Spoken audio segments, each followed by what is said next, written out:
Welcome, Steve Greene here, Network in Action, Delaware Valley. I'm with one of our valued members, Michael Berman. Michael's a business coach. I'll let him tell you a little bit more about that. So, Michael, why don't you introduce yourself and tell us what you do? Okay. Well, my name is Michael Berman, and I am a business consultant and coach. I've been working at this for about the last 17 years. Prior to that, I spent the prior 25 years in corporate America running some fairly large corporations in a variety of different capacities, ranging everywhere from engineering to marketing to sales to general management. So the way that I come at consulting is having done the things that I'm actually trying to help people do. It's not like I learned any of this out of a book. I learned it by going through the school of hard knocks, and I've always told people there's only two ways to learn things. One, learn it by doing it, which is usually painful and sometimes you don't survive. Or two, ask somebody who's already done it and ask them how they did it and see if you can figure out a solution to your problems that way. There are problems that are solved in other places that are very similar to yours that you can assimilate and modify to fit your circumstances. But if you don't know that they exist, and people generally don't know that they exist, they don't know how to apply that. So something that might work well in an industrial environment is solving the same problem that happens in a service environment. But it's the same problem. But if you don't know that someone else solved it, you won't know how to apply that. And I've got the breadth of experience to be able to do that, to apply that knowledge base to people's problems as I act as basically an outside director to small private companies. So can you tell me, how has your company responded to the coronavirus situation? This is a unique thing. I mean, this is something that has never happened in our lifetimes. You've probably heard stories from your grandparents about the Great Depression. And we have that, and on top of it, we have what is basically an alien invasion. The world has not responded to it, understanding that completely well, but this is a worldwide problem. It's not just a local problem. And trying to get people to recognize the fact that they're dealing with something that is really outside their box. No one in this generation has ever really had to deal with that. Makes it a little difficult. It makes it scary. They're not quite sure what to do. And the first thing that I've done with folks that I've talked to is I've tried to ask them to assess their situation from a really objective perspective. The first decision that you have to make when you look at these things is there a possibility that I'm going to survive this? And if I am going to survive this, what are things going to look like on the other side? There are occasions where you talk to folks who their businesses were teetering in the first place, and this just will push them over the edge, and there's not much that you can do about that. And it's helping them through the process of regrouping or turning down. So that's really what I've spent a lot of time doing. So as an expert in your field, is there any specific advice or tips that you could give our audience here, business owners?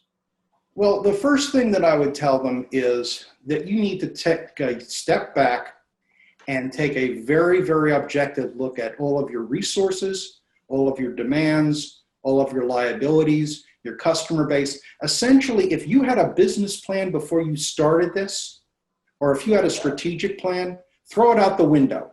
The world has changed enough in the last 2 months that doesn't matter anymore. Entire customer bases have disappeared. And so you need to step back and really assess what you have to work with, what your skills are, what your resources are, what your expertise is in, and think of it outside the box, because you may need to reapply the things that you have in ways that you never would have conceived of had the status quo not changed. Are there any opportunities that you've been able to identify that may change the way you're going to operate your business once we go back to the so-called normal? Well, first of all, I don't think that normal is ever going to be normal again. One of the things that has come out of this is, and as we're sitting here on this video chat, the use of technology is going to blossom in places where people never thought it was going to. Your average dry cleaner does not do Zoom videos, but they're going to have to, because the necessity, and as people get more used to this kind of method of communication. We're going to be communicating on a remote basis a lot more. And communicating on a remote basis is a very, very different animal from meeting people in person. I mean, we're used to going to networking meetings and shaking hands with people. Two things are going to happen. Those networking meetings are going to be online, and the custom of shaking hands is going to go away. We're going to become like the Japanese. We give the polite bow because, right, because it's become necessary, and we have never really thought about human interaction in terms of it being a threat. And we will be thinking of it that way for a very long time. So the basic way that people interact with each other is going to change, and they're going to have to adapt to it, and they're going to have to learn to like it because they're not going to have a choice. Interesting. And I agree with you, because I'm seeing that a great deal in my own business, you know, having a tutoring, a service business where I rely on really interaction. I think part of the challenge and part of the reasons we like to interact with each other live is because it builds up trust, builds the relationships in a networking sense and in a business sense. Let me give you a chance here to just close that. Any final thoughts or advice or counsel or whatever you want to leave this conversation with? You're on. Well, the first thing that I need to say is one of the challenges for the business that I'm in is it's really kind of nebulous. What does a business consultant do is one of the most frequent questions that I get. And it is such a diverse set of tasks that it's nearly impossible to really articulate it in a short span of time. Because, as I said, I've sat in every one of the C-level roles that most small business people don't even realize that they execute on or have to. And so consequently, trying to communicate that to people, especially now, becomes that much more difficult. If I could sit down with you for 5 minutes and have a cup of coffee and ask you what your problems are, and you can tell me, and you relax to the point where you're being honest, we can progress. The problem that I have in my business is that's going to become a little bit different because having that interpersonal interaction is a difficult thing. It's hard to read someone's face on the other side of a monitor. You can't read their body language. It's all the techniques that you've learned over the years that go out the window. So you need to learn a new skill set. And I think the one thing that I need to tell people is you have skill sets.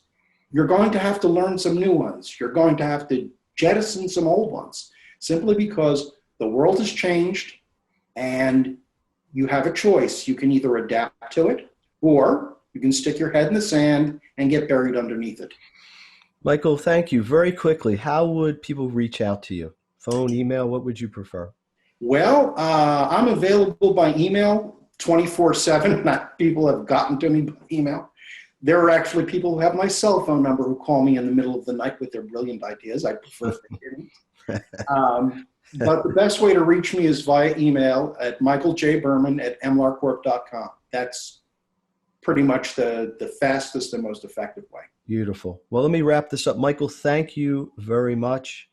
Michael Berman, EMLAR Corporation, business consultant, member of NIA Delaware Valley. We thank you, and we'll be talking to you soon. Thank you, Steve.